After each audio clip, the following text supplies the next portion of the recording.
Hello everyone, a big warm welcome to you all. My name is Karen Doyle and I'm Operations Director of CTAM Europe. I'm here to welcome you and thank you for taking the time to join us today. We're very pleased to welcome back Max Signorelli, who is Research Analyst for the Media and Entertainment team at Omdia, who are based in London. Today's topic is direct to consumer in a post-COVID-19 world. Max will present and discuss new age online video D2C services from major studios and content producers, how they have planted their roots in the US and how they stack up against the likes of Netflix and Amazon, who have all had a several-year head start. Max's presentation is due to last around 30 minutes, including time for a good Q&A session at the end. So we invite you to get involved and put your questions forward by using the Q&A button. As always, the recording of this presentation will be posted on the members only section of ctameurope.com. If you're not a member, please get in touch for more details. Members are invited to 2 webinars a month and a symposium, which is likely to be a virtual one this year. And we also have webinars and monthly podcasts from our colleagues across the pond at CTAM US. Our flagship program is a week-long executive management program at INSEAD and is happening in November live this year in France. Well, you're here to listen to our guest speaker, so I'll take myself off screen now and hand you over to Max. Thank you.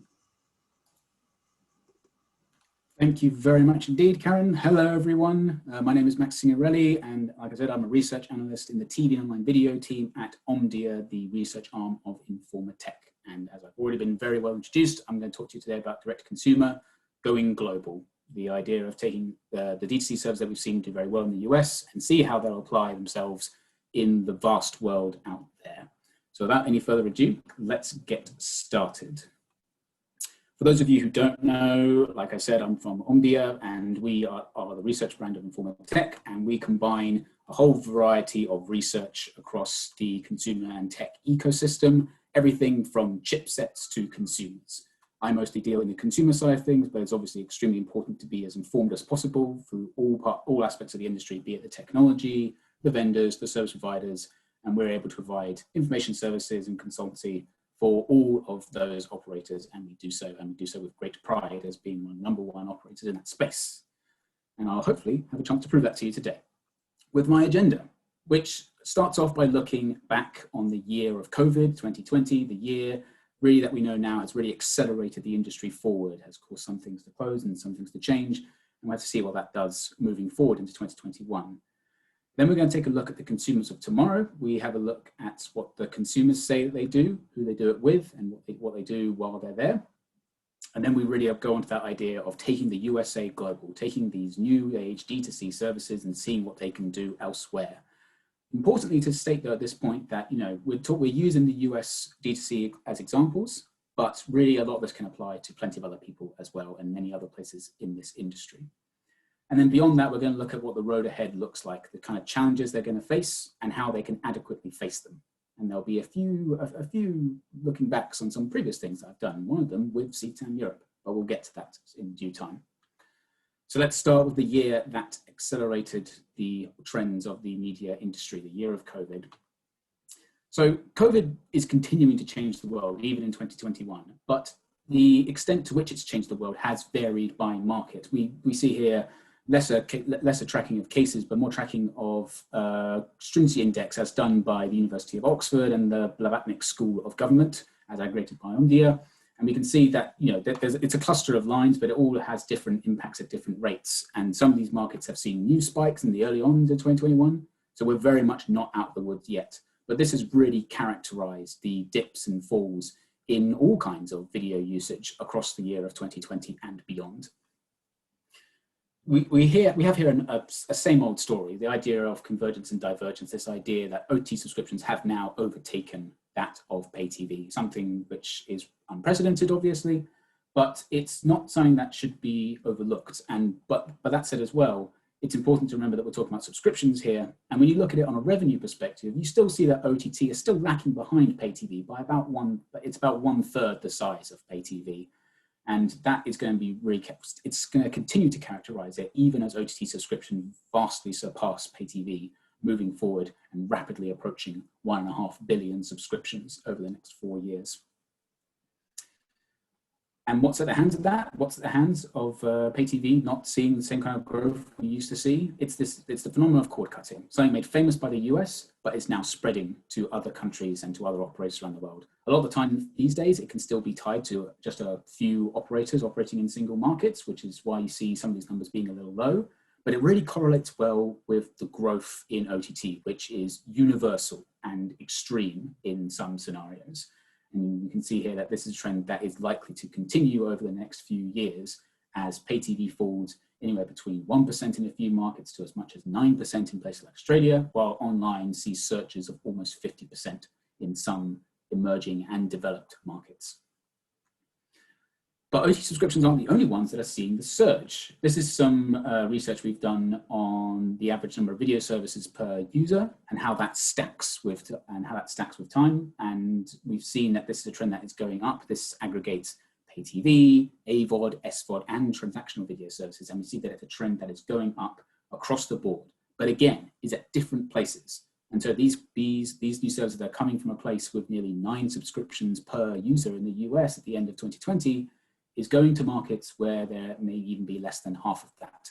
So how they have to implement themselves and how they have to apply themselves and how they'll change the market will look very different and will have to be considered on a case-by-case basis. So that's the year that we've just had. Let's have a look more at the people who are going to be using these services specifically.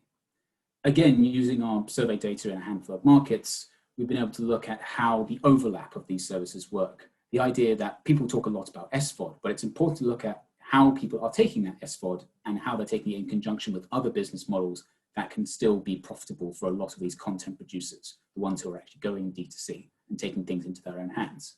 And we see that despite people trying to move away from pay TV users are still those making the use of the most services. They use the most AVOD services, they obviously use the most pay TV services, they're all required to have one, but they also use a vast number of SVOD services. It's a little behind those who are actual defined SVOD users, which are defined by monthly usage, but nevertheless, it proves that there is appetite for content between various consumer groups. And it's important to make sure that you're in the right place to target those consumers. It's not just simply a matter of if you put it on SVOD, they will come. It is a matter of applying yourself in the right way and putting yourself on the right platform to make sure that you're appealing to the right consumer in the right way. When we look at this more specifically, when we look at things like SVOD usage and how that translates, as you go up the scale in terms of the number of services that an SVOD subscriber may be taking, we see that one fundamental agreeing point here is that they are all dominant AVOD users. And this idea that it's not just a matter of one business model again. These users who have proven themselves as SVOD subscribers are also AVOD users, and there is an opportunity there to approach those users there as well. More to the point, these SVOD users for things like studios are users across the value chain, and there's a strong positive correlation between number of services and their usage of variety of business models, including piracy, which again is an interesting idea in that piracy is seen as a big problem in the industry, but it's tied also to those extreme users. The people who are paying the most money, paying the most services, are also the ones pirating the most content. So the value being lost there is almost being gained by their extreme content usage. And that's pretty consistent across a number of ways of shaping up this data. For consistency, we've looked at this again with AVOD. And with AVOD, the story is it's more flat. When you look at the rate of usage, be it monthly, weekly, or daily basis of usage of AVOD services, that is, the rate of change is more flat. It still has some mild positive correlation, but really this highlights the idea that AVOD is definitely a basal business model. There's the idea that SVOD basal units can be looked at things like everyone has a Netflix subscription and augments that with other services on top. We'll be looking at that a little bit later. But really here, this proves that AVOD usage is really a basal trend for all kinds of video users, and that their usage of other business models for consuming content, be it physically in the cinema or getting it illegally online, doesn't vary too much, even with the frequency of use of various AVOD services. And that really comes from highlighting the idea that the content is free, services like YouTube have existed for a long time, and various broadcaster video on demand services have also opened up a window of opportunity there to access various people and get them engaging with online content. So now we know a bit more about the consumer. Let's start diving into it. Let's start looking at this idea of taking the USA global. So we start, obviously, in the United States, which is indeed the world's largest entertainment market. And so in that sense, the precedent really is looking at those who are most content savvy, who are taking the most services and paying the most for that content across pay TV, across SVOD and AVOD. And when you look at it on a region, even on a regional basis, when you look internationally, they just don't stack up. The entirety of Asia Pacific, India, China, Oceania, Japan, doesn't sum anywhere near the total that we are seeing in the US, and even Europe, with a lot of major developed markets, is again still very much behind the US in terms of its consumption and rather the spending it is making on the various business models. But the idea of international is that you appeal to all of these people, and when you sum the opportunity together, you start seeing something that looks more appealing. And given the idea that internationally, these are markets that are still growing. In a number of places, we've seen cord cutting still there, but really it's more of a cord plateau in total when looking at some other markets. And so there's still a window of opportunity there to appeal to those pay TV users and still capitalize on the substantial growth of SVOD and AVOD across the board, across all of these markets. Again, a consistent trend that we've seen, SVOD growing, AVOD growing, be it at the expense of pay TV or otherwise, because it's not always to pay TV's expense. So when we look at it more now, let's look more specifically at a few of the operators. So I'm going to use a few dummy operators here. We know a lot about the likes of HBO Max, the likes of Paramount Plus, and also Viacom CBS's free service Pluto TV, and indeed NBCU's Peacock, which have strong domestic plans, but also have their eyes on the international markets as well. Now, 2 years ago, their ideas would have come without precedent, really. But now we've had Disney Plus in the market for more than a year now, and it's really racked up some very interesting and powerful statistics. The idea of around 40 million users in North America alone, but also how it's spread in the other markets, looking at places like the EU and even in Asia Pacific with services like Disney Plus Hotstar, which has been paramount to some of its really substantial growth. We're seeing 28.5 million users there. We're seeing Disney Plus Hotstar, the service that appears in India and Indonesia and Singapore, taking around a third of Disney Plus subscriptions and really got it off to a solid start in Asia Pacific for it to build upon moving forward. And they've revised their statistics now, aiming at around 260 million subscriptions in total by 2024. They have to do a lot of work and a lot of expansion and expand to a lot more countries in order to do that, but they've already reached LATAM, they've got full coverage in Western Europe now, and Asia Pacific is going down a storm for them. So there's plenty more room for them to do so, especially with some of their new launches.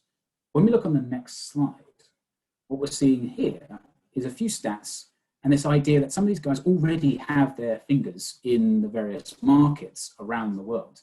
And with something like Disney Plus also launching Star recently, they have new platforms and new content to really grow on. The domestic and international stats of things like HBO and Paramount and Pluto are extremely telling and extremely strong. And we can already see that they have expanded to a few of these markets already, but there's a lot more to go. But they're already seeing strong growth as they encroach on these markets. Even something like Paramount Plus, which has been making a lot of news recently and indeed is now ready to launch, we've already seen something like Paramount Plus appear, but it's more appeared as a pay TV augmentation as opposed to an SVOD service in its own right.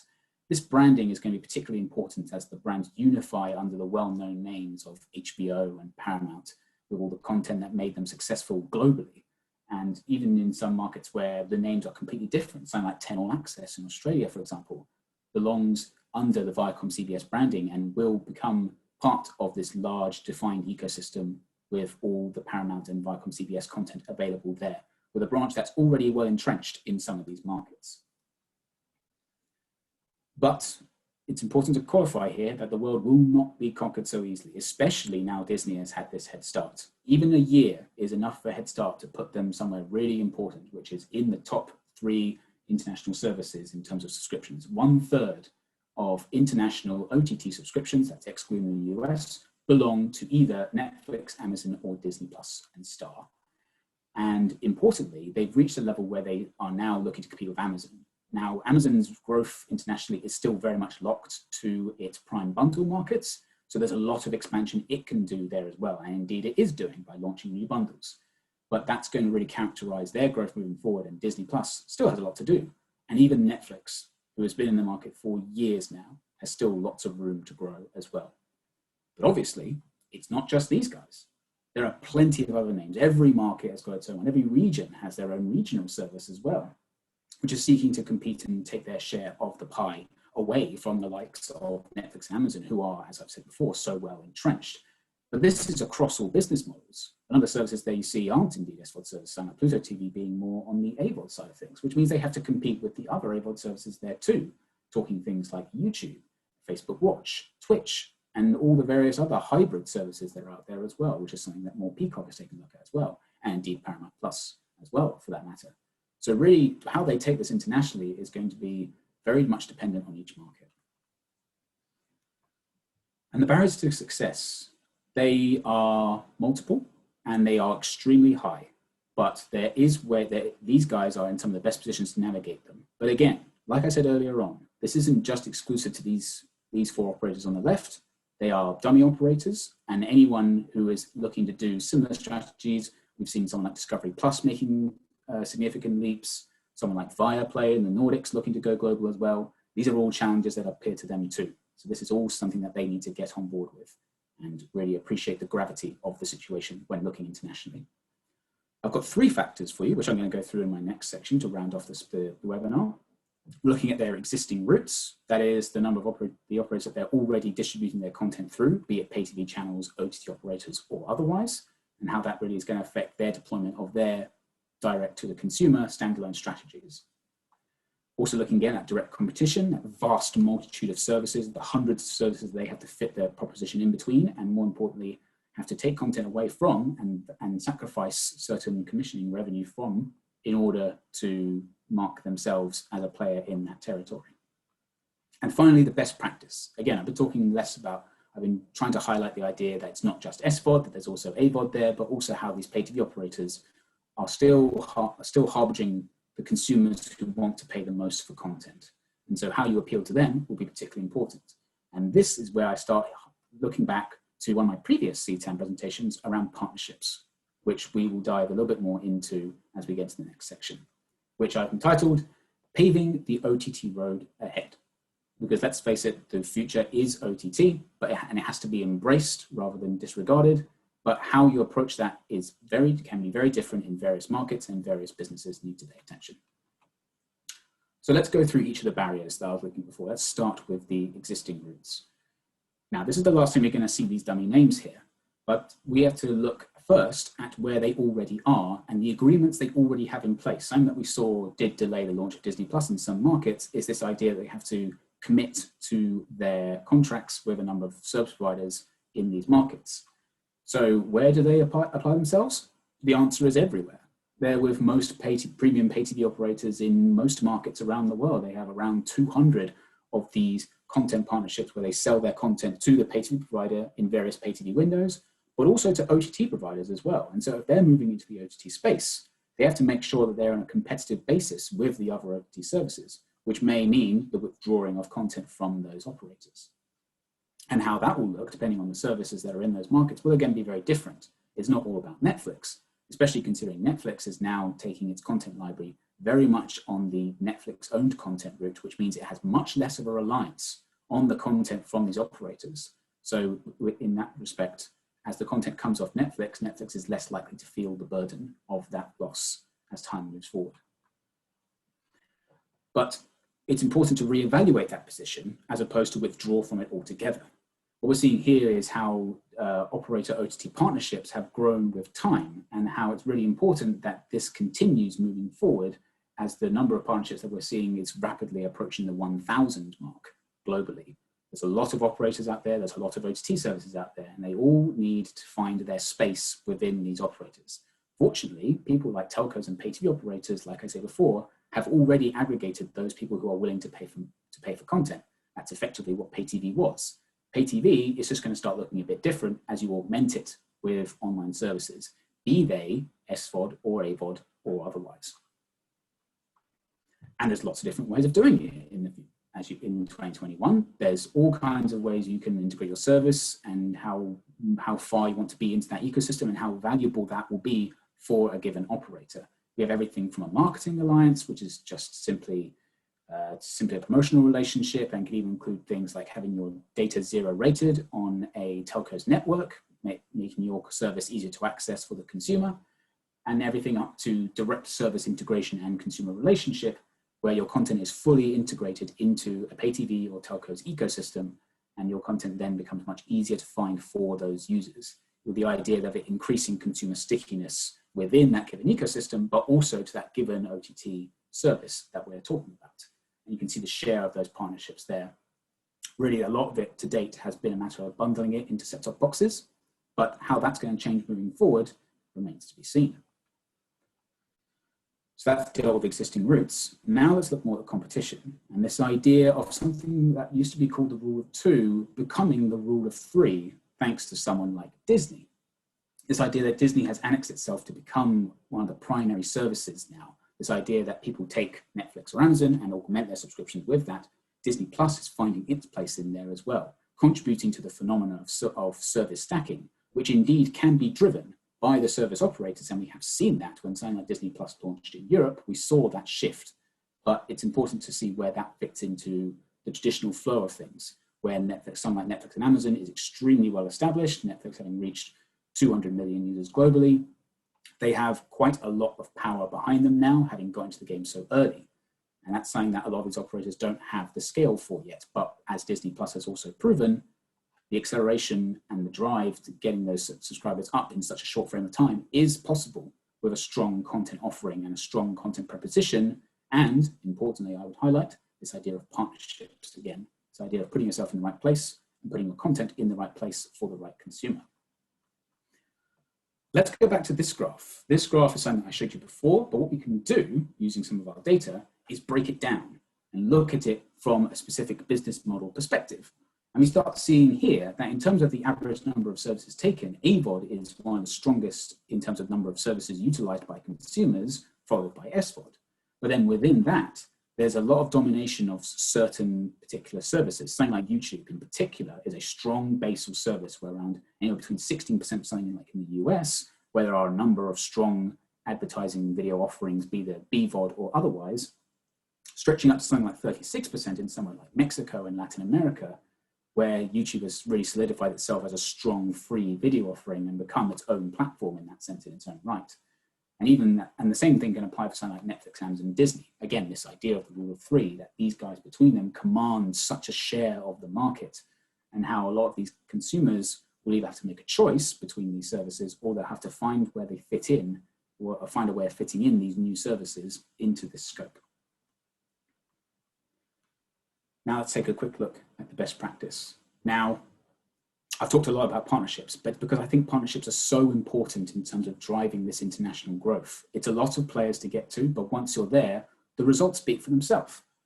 As part of our service providers team at Omdia, we talk a lot with these operators, and they've told us specifically that these partnerships can have exceptional results, be you entering the market for the first time or just expanding your base and saving costs. It's something that only these operators can provide, and these kind of partnerships, while they may forego some kind of revenue in a form of revenue share partnership or otherwise, there are benefits for both parties and they can't be overlooked, especially in the modern era. Nevertheless, there are challenges to these as well. And the important point here is that a well-executed partnership can be very fruitful, but you have to pay attention to it. It's not a matter of, I've made a partnership and that's the end of it. There are lots of issues, and you have to work hard with your partner in order to make sure that everything goes off without a hitch. Everything from back-end integration issues, depending on how far into a given ecosystem you want to go, but also the marketing of that and the customer support that they have to get, which is still a sticking point, an irritation point for a lot of consumers with their OTT services. But then how will this evolve with time? When we look at how bundling is evolving and the current state of these bundles, we see everything from soft bundling to extremely hard bundling, where various video services can easily be partially subsidized or have time-limited promotional discounts. Something like that occurs in around 15% of all partnerships. And as you gradually move along the chain and you see only a handful of certain forms of bundling, these are the really emerging forms of bundling. And again, this is where the operator comes in and becomes the unification point for all of these services and allows for the jumping between. There are very few examples of it right now. It has limited appeal in certain places, but that will be the trend moving forward, looking into using these operators as they always have been. Like I said, pay TV operation before, it's just an aggregation of channels. These channels are moving online. They have to aggregate them in a new way alongside all of their other services. And I think this shifting from soft bundling to everything up to the subscription swapping will be particularly important moving forward. And finally, the last thing I would say is that the most important thing to do is to ride this OTT wave. It is a wave that is rising all platforms. It's not just for one operator. It's particularly important that everyone gets involved and make sure that they're in the right place by discussing this with various operators in the industry and making sure you're well informed. And this is everything from the phenomenon of cord cutting, the idea of consumers saving money from their previously expensive pay TV services and switching to OTT. It doesn't hold as much water in certain markets like APAC and CEE, but that is something that can still free up certain budgets, which allow the OTT operators to move in. Churn is also a concern, especially after the year of 2020, when we've seen lots of people advance their uptake of SVOD services. But whether this will wind down once the pandemic is done remains to be seen, but I believe it's unlikely. Again, this idea of having all the trends be accelerated rather than just a time-dependent shift. And importantly as well, the quality of experience and how also all the various business models need to work together. The idea that advertising is set to grow massively over the next 4 years. And when we say premium AVOD here, we mean this idea that AVOD can be a home for premium content. The idea that it's not just everything, doesn't necessarily have to be a YouTube style service, although YouTube in itself has started to differentiate itself with a more premium side as well as the free to access availability of anything. And even social media offers an opportunity to engage with the consumers as well. And so it's important, again, to hit all of these platforms in the right place. And it's something that typically operators are very easily able to provide, but something that needs to be taken into account with any kind of service of any scale. And with that, I thank you for your time.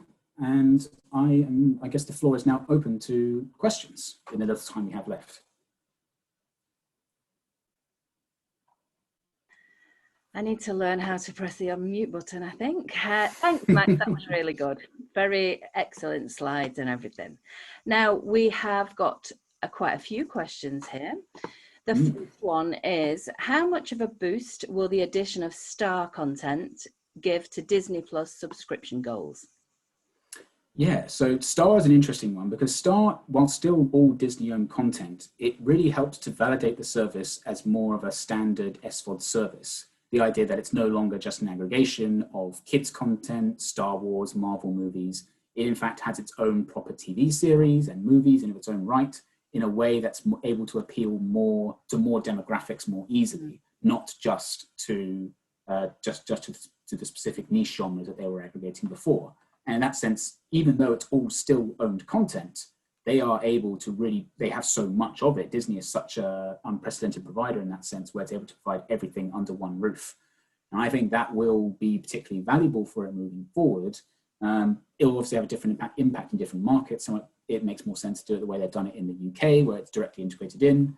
But for somewhere like Hotstar, for example, again, that's very different because they have a very different content proposition there, and the service means a different thing to different users. They even have sports content in something like Hotstar, so it's not just a simple content addition. It means more than that in certain markets, and the way they go about it, I think, has been quite smart, and I think it will help sustain a number of these subscribers moving forward.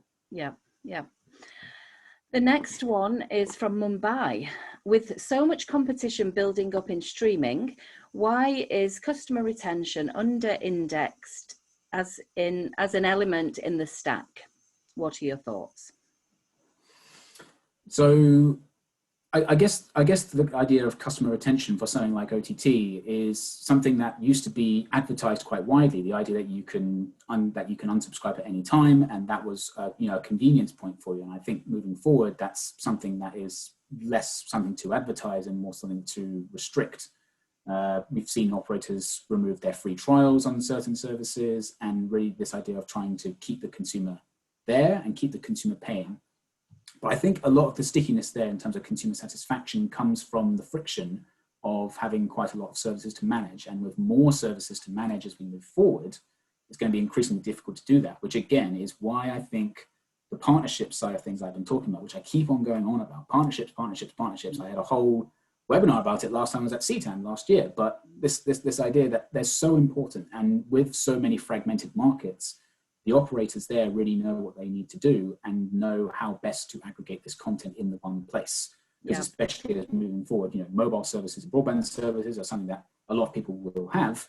It can become a core position for them, not just as a pay TV operator, but as a full content super aggregator. Mm-hmm. Mm. And how, in the US, OTTs are raising prices. How will, and in fact they are around Europe as well, aren't they? How will higher prices affect the rule of three and challenger entrants? Yeah, so this idea of raising prices is interesting, because for someone like Netflix, when you have 200 million users and you raise the price by about 5%, it doesn't seem like a lot to those consumers, but overall the change in revenue is quite substantial. And I think a lot of this is this idea of changing the perception of the value offering, because even with these price increases, a lot of OTT services are still high value offers compared to their pay TV counterparts. Yeah. Again, the US is a bit exceptional in that sense, because it has some very, very expensive OTT services as well. The idea of taking virtual pay TV, this idea of having all your channels on an OTT basis for a service like Hulu Live TV or YouTube TV, which is still relatively unique to someone like the US to charge that much for an OTT service. But that is something that we may see more of moving forward. Virtual pay TV isn't limited just to the US, but it looks extremely different on an international basis. And so price changes there have less of an impact. But it's important as well to weigh that up against things like the average revenue of a pay TV subscription, the average price of various pay TV aspects. More to the point as well, the kind of content that those services are able to provide, the value point for a lot of pay TV services in Europe and indeed other countries is sport, something which hasn't been fully capitalized on yet. No. But what people should be looking out for is people like Amazon, who are moving into that space. And as OTT moves more and more into that space, services like DAZN as well, taking sport online in a more value convenient way, should now be a point for concern for some of these operators, and more so should be a point where you look to aggregate, to bring them into your system and keep your consumers engaged with your vast wealth of content. Yeah. And then the last one is a good one. Appreciate numbers are growing between the rule of 2/3. Or 2 to 3, is there any data showing percentage of volume of customers switching between key OTTs month by month being driven by titles or IP as they drop? Yeah, that's a really interesting idea, actually. It's not something I've touched on specifically in this presentation, but there is that idea that of consumers being more dependent on that. But I feel like this shifting monthly between subscriptions has less impact than it may seem. Again, this idea that people are changing the perception of these SVOD services and less making them something that you just take and drop. It's something that more impacts things like thematic cheap services or augmentation services. This idea of Amazon and Netflix, again, being staple services, and you add services on top of that. Really, for the augmentation services, that's where the issue of churn comes more into perspective. Churn rates to something like Netflix and Amazon in key markets are actually relatively low on a time period. We're talking for something like Amazon, it can be as low as 5% in some markets. For Netflix, it can vary quite significantly, but again, it depends on market. So I think this shift is less of a concern than it appears, because of how the perceptions of these services are changing, and also the value that these services have now as something like Netflix and Amazon have gone from being auxiliary video services for content from people like the studios to becoming global media giants in their own right and having their own service to fuel that. And that's something that Disney has also proved as well. Yeah. Excellent. Well, that is all the questions now. So thank you very much, Max. If anybody, Max's email address is on there. So if anybody has any more questions, you can either info us on email us on info@ctameurope.com, or Max's email address is there. I mentioned earlier, if you do wish to view the recording again, this is on the members only section of ctameurope.com. And if you're not a member, please do contact info@ctameurope.com and we will send you details. So thanks again, Max. Thank you everyone for joining, and we will speak to you soon. The next webinar is in 2 weeks on a Wednesday afternoon again. So wish you all a great end to the week. Thanks, Max. Thank you. Thank you, everyone. Please do Bye-bye. reach out. Thank you. Bye. Bye.